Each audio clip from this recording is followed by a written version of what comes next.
नमस्कार, आप देख रहे हैं जनसेतु न्यूज और मैं हूं आपके साथ हंसली। जनसेतु सुपरफास्ट में आज हम देखेंगे देश दुनिया की तमाम बड़ी और खास खबरें, वो भी तेज रफ्तार और सीधे अंदाज में। तो चलिए शुरू करते हैं। जम्मू वैष्णो देवी से श्रीनगर के लिए वंदे भारत एक्सप्रेस ट्रेन की सेवा शुरू हो चुकी है। रेल मंत्री अश्विनी वैष्णव ने ट्रेन को हरी झंडी दिखाकर रवाना किया। पहले यह ट्रेन कटरा और श्रीनगर के बीच चलती थी। यात्रियों की भारी हंगामे को देखते हुए इस ट्रेन को जम्मू तवी स्टेशन तक बढ़ा दिया गया। पहले इसमें 8 कोच थे, इसे बढ़ा के 20 कोच कर दिया गया। उद्घाटन समारोह में सीएम उमर अब्दुल्ला और केंद्रीय मंत्री जितेंद्र सिंह भी मौजूद हैं।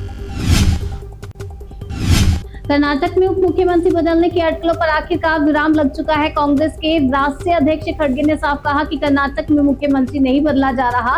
कई महीनों से ऐसी अटकलें देखने को मिल रही थी। सीतारामैया को हटा के डीके शिव कुमार को नया मुख्यमंत्री बनाया जा सकता है। बता दें कि चुनाव जीतने के बाद से 2.5 साल का फॉर्मूला तय हुआ था, जिसके तहत पहले 2.5 साल सीतारामैया और बाद में डीके शिव कुमार को सीएम बनाना था। महिला आरक्षण को लेकर के यूपी विधानसभा का विशेष सत्र बुलाया गया। सत्र को संबोधित करते हुए सीएम योगी ने विपक्षी दलों को जमकर घेरा। उन्होंने कहा कि सपा जनजात महिला विरोधी है, इनके आचरण को देख के गिरगिट भी शर्मा जाए। ये लोग जिन्होंने दिल्ली में महिला आरक्षण का विरोध किया, ये वही हैं और यहाँ पर आरक्षण मांग रहे हैं। सत्र के दौरान सीएम योगी आदित्यनाथ ने गेस्ट हाउस कांड का भी जिक्र किया। उन्होंने कहा कि 1995 की घटना सबको याद है, जब प्रदेश की पहली दलित मुख्यमंत्री के साथ गेस्ट हाउस काउंट हुआ था। यह समाजवादी पार्टी का आचरण है। उस समय बीजेपी ने ही मायावती का सपोर्ट भी किया था। ब्रह्मदत्त द्विवेदी जी सपा के गुंडों से भिड़ गए थे और तब जाकर के वो सुरक्षित हो पाई थी। और आज यही लोग नारी गरिमा की बात करते हैं। लखनऊ में विधानसभा के बाहर समाजवादी पार्टी के कार्यकर्ताओं ने जबरदस्त प्रोटेस्ट किया। विधानसभा की सीढ़ियों पर बैठ के सरकार के खिलाफ जमकर नारेबाजी की। विधायकों ने 33% महिला आरक्षण लागू करने की मांग की। शिवपाल सिंह यादव ने बीजेपी पर हमला बोलते हुए उसे महिला विरोधी बताया। उन्होंने कहा कि लोग सिर्फ अपना राजनीतिक फायदा देखते हैं और ये लोग महिला आरक्षण लागू क्यों नहीं करते। पहले फेज की तरह बंगाल ने दूसरे फेज की भी वोटिंग का रिकॉर्ड तोड़ दिया है। दूसरे फेज में बंगाल में 92.67% वोटिंग हुई। महिलाओं ने सबसे ज्यादा 93% वोटिंग की। बम्पर वोटिंग पर मुख्य चुनाव आयुक्त ज्ञानेश कुमार ने कहा कि चुनाव का पर्व पश्चिम बंगाल का गर्व बना।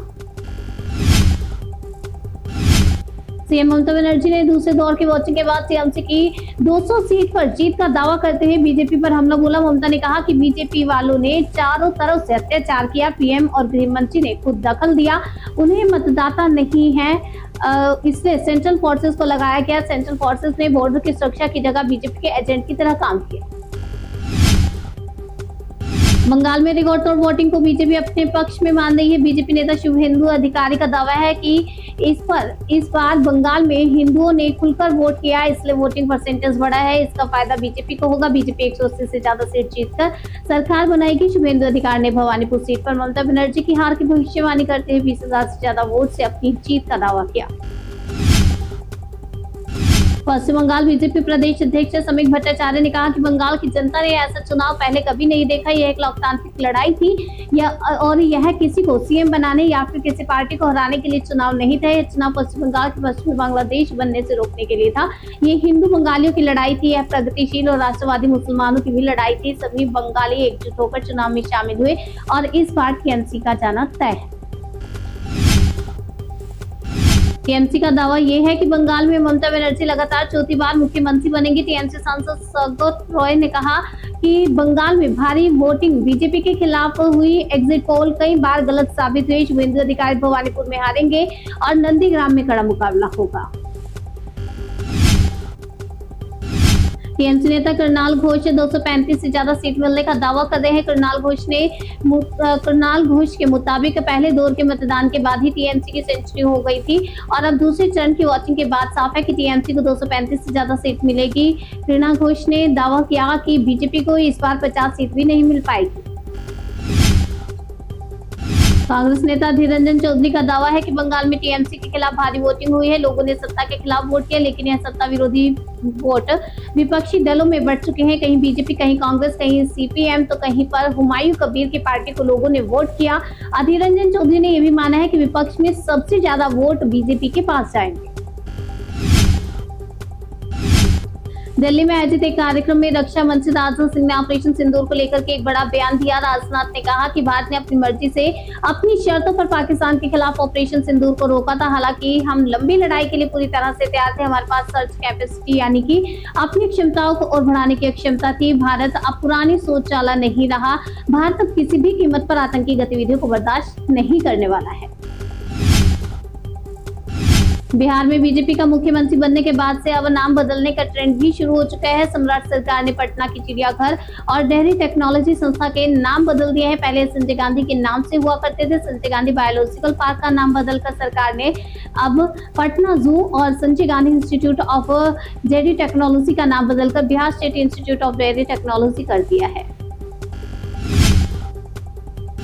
आईपैक डायरेक्टर विनेश चंदेल को पटियाला हाउस कोर्ट से बड़ी राहत मिली है। कोर्ट ने मनी लॉन्ड्रिंग मामले में विनेश चंदेल को जमानत दे दी है। कोर्ट ने बिल देते हुए कहा कि विनेश चंदेल जांच में पूरा सहयोग करेंगे और सबूतों से छेड़छाड़ नहीं करेंगे। साथ ही कोर्ट ने आदेश दिया कि जरूरत पड़ने पर जांच एजेंसी के सामने पेश होना पड़ेगा। बता दें कि मनी लॉन्ड्रिंग से जुड़े मामलों में विनेश चंदेल को 13 अप्रैल को गिरफ्तार किया गया था। अडानी पावर ने 2026 की चौथी तिमाही के नतीजे जारी कर दिए हैं। इस तिमाही में कंपनी का नेट प्रॉफिट 64% से बढ़कर के 4,271 करोड़ पर पहुंच चुका है। पिछले साल इसी तिमाही में कंपनी को 2,599 करोड़ का मुनाफा हुआ था, तो वहीं इस साल कंपनी की टोटल इनकम 10% बढ़कर 15,989 करोड़ हो चुकी है। मिडिल ईस्ट में जंग के बीच कच्चे तेल की कीमतें आसमान छू रही हैं। क्रूड ऑयल की कीमत $124 प्रति बैरल के करीब पहुंच गई है, जो कि मार्च 2022 के बाद से सबसे ज्यादा है। तेल की कीमत इतिहास में सबसे ज्यादा 2008 में पहुंची थी। उस समय अंतर्राष्ट्रीय बेंचमार्क ब्रांड क्रूड करीब $147 प्रति बैरल तक चला गया था और अब तक का रिकॉर्ड हाई माना जा रहा है। राजस्थान के अलवर में दिल्ली मुंबई एक्सप्रेसवे पर चलती कार में अचानक से आग लग गई। हादसे में 5 लोगों की जिंदा जलने से मौत हो गई, जबकि ड्राइवर गंभीर रूप से घायल हो गया। उसे जयपुर रोककर यहाँ पर आपको बता दें जयपुर रेफर कर दिया गया है। कार सवार परिवार एमपी के शाहपुर का रहने वाला था। सभी लोग वैष्णो देवी दर्शन से लौट रहे थे, तभी गाड़ी में सीएनजी में लीकेज की वजह से आग लग गई। कार सवारों को बाहर निकलने का मौका नहीं मिल पाया। छत्तीसगढ़ के रायपुर में एक प्लास्टिक फैक्ट्री में आग लगने से हड़कंप मच गया। आग इतनी ज्यादा भयानक थी कि देखते ही देखते पूरी फैक्ट्री को अपनी चपेट में ले लिया। आग की ऊंची ऊंची लपटें उठने लगी और इलाके में काले धुएं का गुब्बार छा गया। मौके पर पहुंची दमकल की टीम एहतियातन आसपास के इलाकों को खाली कराया। शॉर्ट सर्किट के चलते फैक्ट्री में आग लगने की आशंका जताई जा रही है।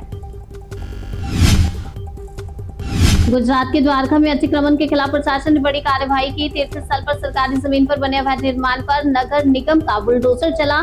इसमें कई धार्मिक स्थल भी शामिल है। ध्वस्तकरण की कार्रवाई के दौरान सुरक्षा के मद्देनजर भारी संख्या में पुलिस बल की तैनाती कर दी गई है। बुलडोजर कार्रवाई करके प्रशासन ने हजारों वर्ष की सरकारी जमीन को अतिक्रमण मुक्त करा दिया।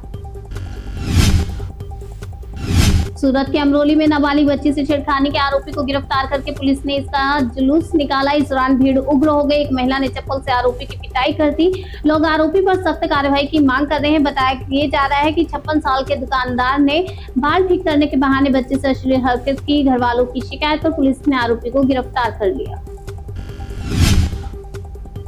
यूपी के मिर्जापुर में एक बार फिर से उपद्रवियों का तांडव देखने को मिला है। भीड़ ने पुलिस चौकी के अंदर घुसकर सिपाही से मारपीट की। चौकी इंचार्ज की वर्दी फाड़ दी और बैच भी नोच लिया। पुलिस कर्मियों से धक्का मुक्की और जमकर गाली गलौज की है। मारपीट में सिपाही के सिर में चोट आई। बताया जा रहा है कि रिक्शा की टक्कर के विवाद को सुलझाने के दौरान भीड़ पुलिस से उलझ गई। पुलिस ने इस पूरे मामले में 5 लोगों को गिरफ्तार भी किया। बरेली में हाफ एनकाउंटर करके पुलिस ने नाबालिग से रेप के आरोपी साकिब को गिरफ्तार कर लिया है। पुलिस ने वारदात में शामिल साकिब को उसका एक साथी को भी गिरफ्तार किया। आरोपियों के पास से 315 बोर का तमंचा, जिंदा कारतूस, चाकू, बाइक बरामद हुए हैं। दोनों आरोपियों ने 28 अप्रैल को नाबालिग से दुष्कर्म किया था। केस वापस लेने के लिए तमंचा दिखा के धमकी भी दी थी।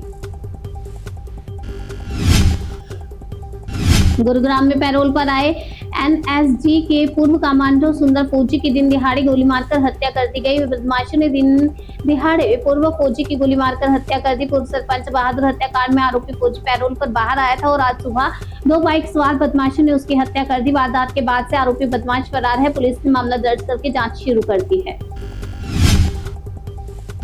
हरियाणा के चरखी दादरी में रिश्तों को शर्मसार कर देने वाला एक सनसनीखेज मामला सामने आया, जहां एक पत्नी ने संपत्ति और बीमे के 1 करोड़ 20 लाख की राशि के लिए पति की मौत की साजिश रची। प्रेमी के साथ मिलकर के पत्नी ने हत्या को सड़क हादसे का रूप देने की कोशिश की। पुलिस ने मामले का खुलासा करते हुए आरोपी पत्नी समेत 4 लोगों को गिरफ्तार कर लिया।